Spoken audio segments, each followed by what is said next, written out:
Hello and welcome back to the channel. My name is Nick and it is cold as balls. It's 2 degrees. At the time of this recording, it's May 25th. It's 2 degrees outside. We turned our heater off because we expected it to be warm. We wanted to find out what the utility bill would be if we just didn't run the heater all month. It's been pretty okay. It's 2 degrees and the apartment is cold, so I'm hoping that my computer will heat me up. We're going to be debunking some ghost videos today, like always, but I'm going to be doing it from this cozy pile of clothing I put myself into. Let's get into it. Joe and Heather were fast asleep late at night when all of a sudden they started to hear a noise coming from downstairs. Heather was really frightened and told Joe that she would not be investigating the sounds. Nor should she. Controversial opinion, but that's the man's job. So he was kind of forced to go and check. In order to reassure his wife, he acted brave and tough whilst he searched the downstairs. I don't think it's very fair to say that he acted brave and tough. Anybody who believes that their house is being burglarized or entered by an unknown entity or person who could cause them harm, and regardless of whether you're pretending to be brave, the act of going downstairs to investigate is what makes you brave. It's not acting. You're being brave. So just remember that. But to his dismay, he found nobody. This is when the following happened. Yeah, we'll get to it. To his dismay, there was nobody downstairs? All right. Kept hearing weird noises. And I know I'm not stupid here. Man. I don't know how much more I take this crap. All right, who's in here? Turn on the light. I don't know, but this is freaking me out.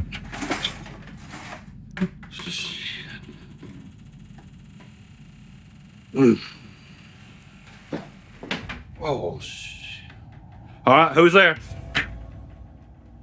Oh, crap.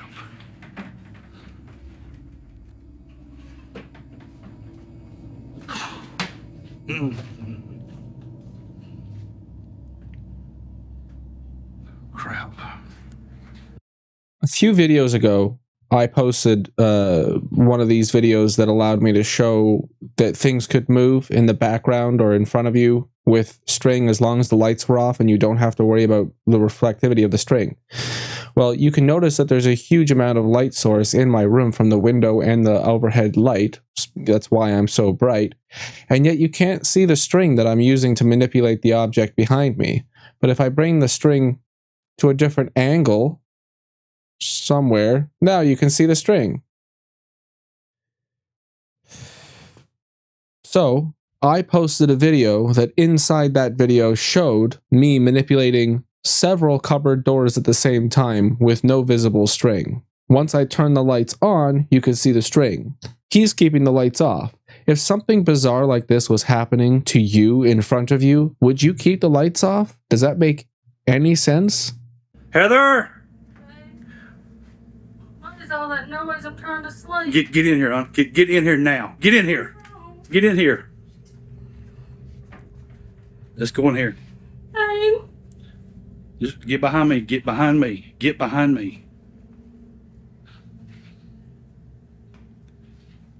Come on, let's go in here. Come on, come on, come on. Well, I suppose if you want to go back to the point in the video and laugh at me when I said that he wasn't acting brave, then you can do that, because yes, he is acting brave, because there's nothing to be brave about.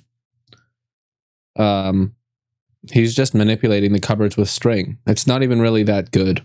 I'm sure that if he had the lights on, we would be able to, see it immediately. The cupboard door just swings open and closed, but if you notice that where he's standing, the cupboard opens towards him.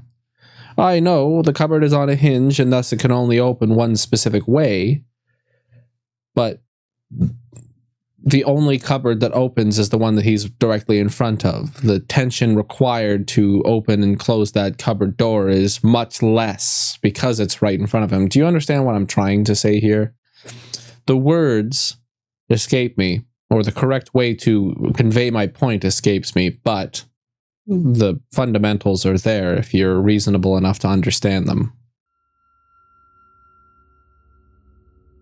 The following video was uploaded to YouTube by a man called Tyler, but he was not the one who obtained it. His neighbor's house was extremely haunted, and in order to make sure that she wasn't alone, she constantly sent Tyler the footage of her hauntings. That makes no sense. That makes no sense. Not at all. I don't understand that whatsoever. One day, Tyler received another email, and eager to see what the supposed spirit had done, now he was very fast to open the app. He did not expect to find his neighbor in the sheer amount of fear that he did. It sounds like he's attempting to hit the word count in an essay or something. Perhaps the exposition bears no significance to the actual video itself, and that's why a lot of times I'll just cut them out, because it explains nothing, it prepares you for nothing. These expositions, like that one, they mean nothing. They're just there to gussy up the story to make it more believable with the attached footage, but it bears no significance to the video. So this is my room that I sleep in. It's on my Hall of Fame. And I have a pet guinea pig too. Oh, he's so cute.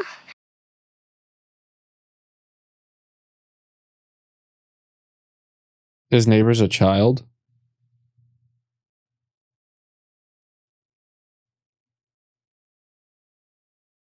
Is Tyler a child? Right. No.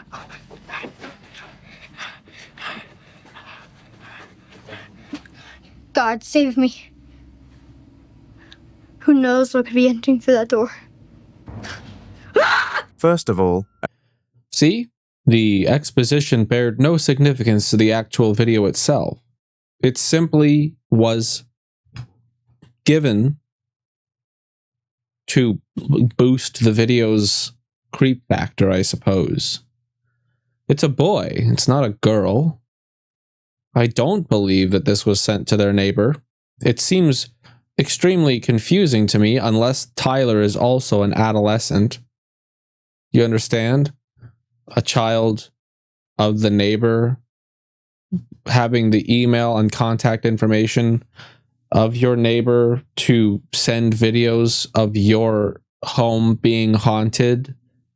It's so bizarre. It's such a bizarre thing to add. So we're just going to ignore that in its entirety. As for the chair, the child has somebody else who has moved the chair with a string.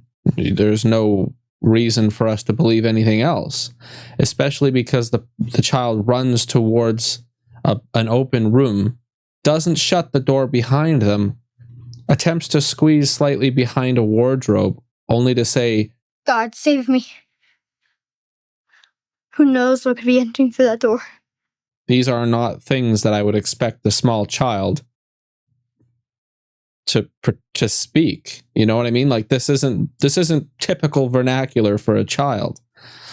And the scream, you can tell that the child's voice is underdeveloped. You can tell that it is a child because of the underdeveloped voice. So this is my room that I sleep in. It's on my Hall of Fame. And I have a pet guinea pig too. Oh, he's so cute. The height of the camera is irrelevant because there are short people. So in breaking down the video into its core pieces, it makes me believe that this is some sort of theatrical performance from the child, especially because when the child screams, I don't think that it should have sounded like the way that I sounded when I was 13 years old and saw a beaver for the first time. The animal. I screamed in a manly way that I thought was a manly way. I wasn't actually scared. what I wanted to do was draw attention to myself, bring my friends down, or scare the beaver off, because I wasn't aware what a beaver was. I just saw a large brown rodent and it was in direct proximity of me, and it startled me, but not enough to scare me.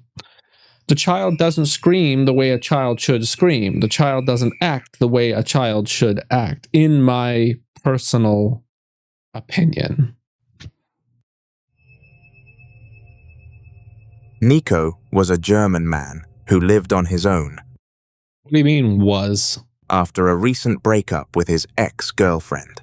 Initially, they decided to move into a rented apartment with each other after university and expand life from there. But after realizing they were fed up with each other and this wasn't the lifestyle for them, they ended it. The girl allowed Nico to keep the household as they used to, both split 50-50 rent, so it was an equal choice as to who could keep it. Irrelevant information to pad the runtime. Once again. Little did either of them know that it was haunted, and none of them would have wanted it if they were able to see this video beforehand. Wenn ihr dachtet, das war schlimm, dann wartet bis zum Ende. Gustav. You cut the video. Es ist nicht mehr witzig, Leute. Ich habe ein Kreuz aufgehangen. That's the wrong kind of cross, my guy. That's an iron cross. Which, it's not a symbol of the bad Germans during World War II. They just put their symbol in the middle of it. It's the German military cross. You know, from the 19th century. They don't use it anymore because of the bad people. It's the wrong cross, my guy. Und jetzt werden meine Bilder runtergeworfen. Okay, ich kann es jetzt nicht zeigen, weil die Fotos sind privat, aber das geht definitiv viel zu weit, Leute. Pluswerk Herzhotel, das Video unbedingt mit euren Freunden, um nicht zu verpassen, wie wir Gustav, der Hausgeist, Poltergeist oder Dämon loswerden. Einige von euch meinten nämlich, dass es auch ein Dämon sei. Oh Leute, allein die Vorstellung, ich krieg Gänsehaut.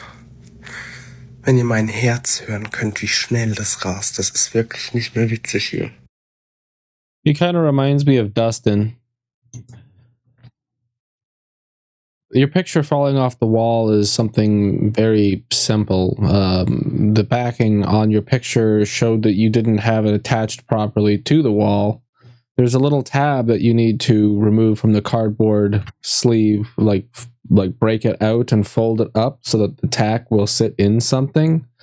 But you didn't put that in there. Or nail. I don't know how you freaking animals hang pictures. I just use tacks. They're never heavy enough. The little cardboard piece that holds the tack is not punched out, which means you just had it sitting on the frame. That's the most, like, inefficient way of hanging a photograph. It's going to fall off with the slightest tap or string, like you're going to see in the next part. It's being pulled from one specific point in the bag. It's a string.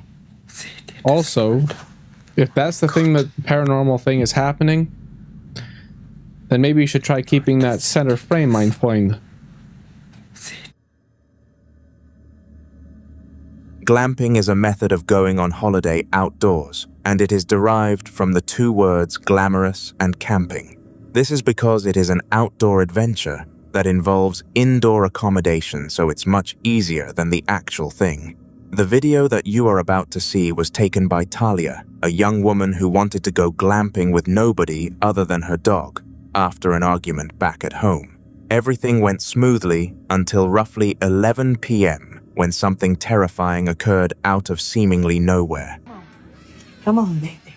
Yeah, let's go. Wait. What? Was that Dalmatian? Okay. You just wanted to be in the video. Say hey.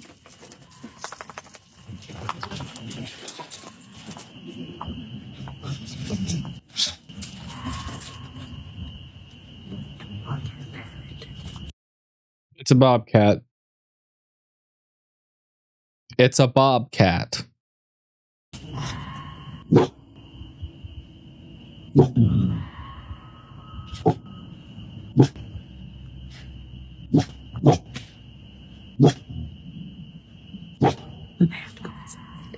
Yeah, because what is that? Let's go inside. Let's go inside. It's not super far away, but like, no, what is that? Yo, come on. Come on, yo. You can't inside so fast. Yeah, I don't know what that was, but we in for the night. We in for the night. A scream of pain and suffering, presumably from a little girl.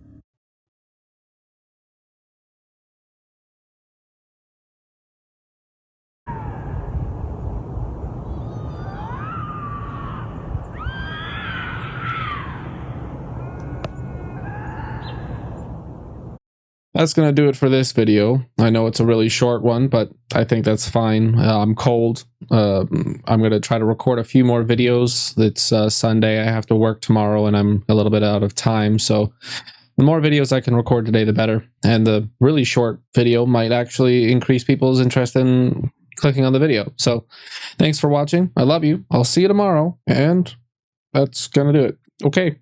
Okay, bye.